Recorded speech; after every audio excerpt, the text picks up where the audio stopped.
एक बार एक राजकुमारी थी, उसकी एक सहेली थी, वो एक जमींदार की बेटी थी। दोनों सहेलियां थी।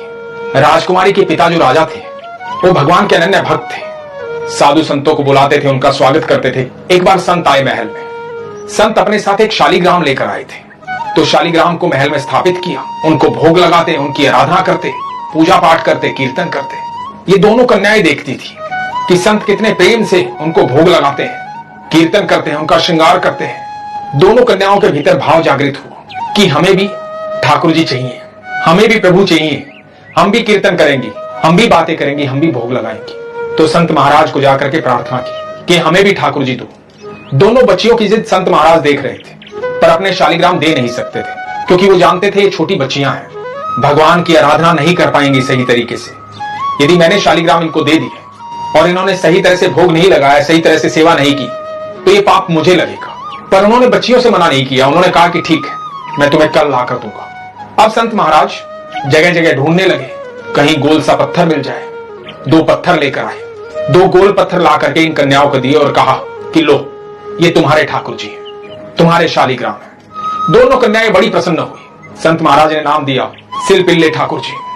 अब संत महाराज तो एक दिन वहां से चले गए, लेकिन दोनों कन्याओं का मन भगवान में लग गया। सोने के सिंहासन पर बिठाया गया। दोनों कन्याएं अपने अपने भाव से भगवान को भोग लगाती, उनकी आराधना करती, पूजा पाठ करती। दिन बीतते जा रहे थे, धीरे धीरे भाव प्रकट हो रहा था।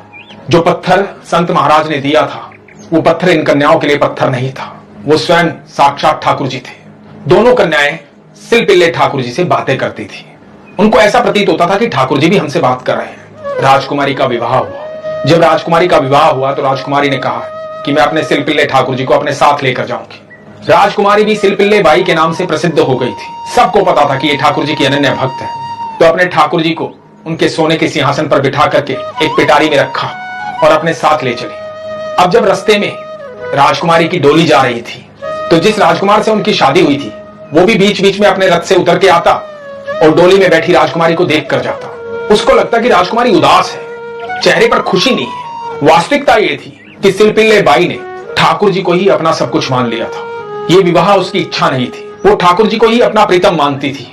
तो बीच बीच में पिटारी खोल करके देख लेती थी अपने ठाकुर जी को। तो 2-3 बार राजकुमार ने देखा कि ये पिटारी खोलती है, तब इसके चेहरे पर मुस्कुराहट आती है, वरना चेहरा मुरझाया रहता है। राजकुमार की समझ में बात नहीं आई। राजकुमार ने दासियों को बुलाया और कहा कि मैं यहाँ विश्राम के लिए रुकूंगा, तुम राजकुमारी को बातों में लगाना और वहां से वो पिटारी निकाल लेना, चुपचाप वो पिटारी उठा लेना। दासियों ने कहा कि ठीक है। रास्ते में राजकुमार एक नदी के किनारे विश्राम के लिए रुके।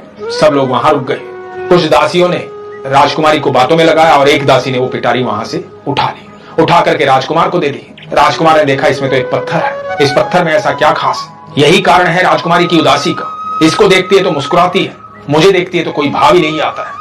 तो राजकुमार ने राजकुमारी को कहा कि यही हमारे बीच में आ रहा है, इसको और फेंक देता हूं। राजकुमार ने ये कह करके उस पिटारी को नदी में फेंक दिया। अब राजकुमार ने वो पिटारी नदी में फेंक दी तो राजकुमारी बड़ी दुखी हो गई, रोने लगी, आंखों में अश्रु आ गए। राजकुमार क्रोधित था। राजकुमार ने कहा कि जल्दी से महल चलो। राजकुमार राजकुमारी के साथ महल चला गया। महल जाकर के सब देखने आए। राजकुमारी को नई दुल्हन थी, लेकिन राजकुमारी किसी से मिलना नहीं चाहती थी। राजकुमारी ने कहा कि मेरे ठाकुर के बिना मैं रह नहीं सकती। तो राजकुमार को बड़ा दुख लगा कि ये मैंने क्या कर दिया, ये क्या हो गया, अब कैसे इसे प्रसन्न करूं, कैसे इसके चेहरे पर मुस्कुराहट लेकर आऊं। जब राजकुमार राजकुमारी के पास गया तो राजकुमारी ने कह दिया कि मैं तब तक अन्न जल नहीं ग्रहण करूंगी जब तक मेरे ठाकुर जी मेरे पास नहीं आए।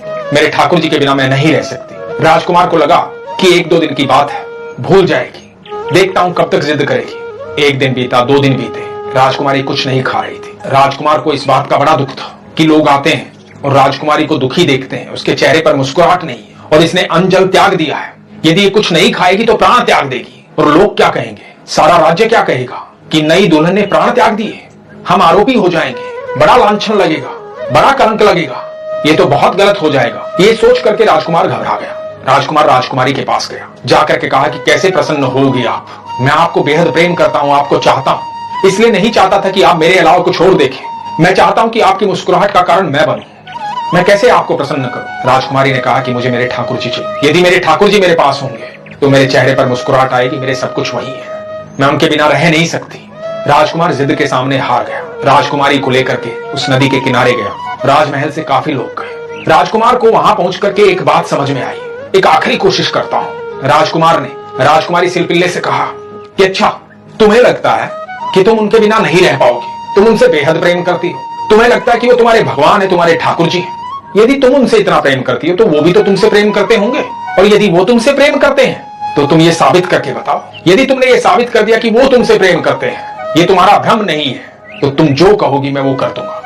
राजकुमारी ने कहा कि तुम चाहते हो मैं मेरे ठाकुर की परीक्षा लूं, तुम मेरे ठाकुर का प्रेम देखना चाहते हो, तो देखो मेरे ठाकुर का प्रेम। राजकुमारी जोर से चिल्लाई, हे गोविंद, हे मेरे प्रीतम, ये राजकुमार चाहता है ये देखना कि तुम मुझसे प्रेम करते हो कि नहीं। इसे बताओ कि जितना प्रेम मैं तुम्हें करती हूं उतना ही प्रेम तुम भी मुझसे करते हो।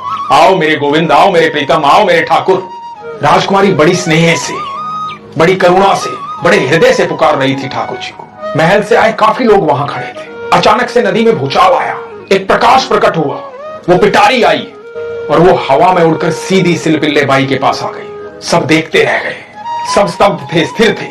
राजकुमारी मुस्कुरा रही थी क्योंकि राजकुमारी को पूरा भरोसा था कि जितना प्रेम मैं ठाकुर जी से करती हूं उतना ही प्रेम ठाकुर जी भी मुझसे करते हैं। दोस्तों, ये विश्वास की बात है।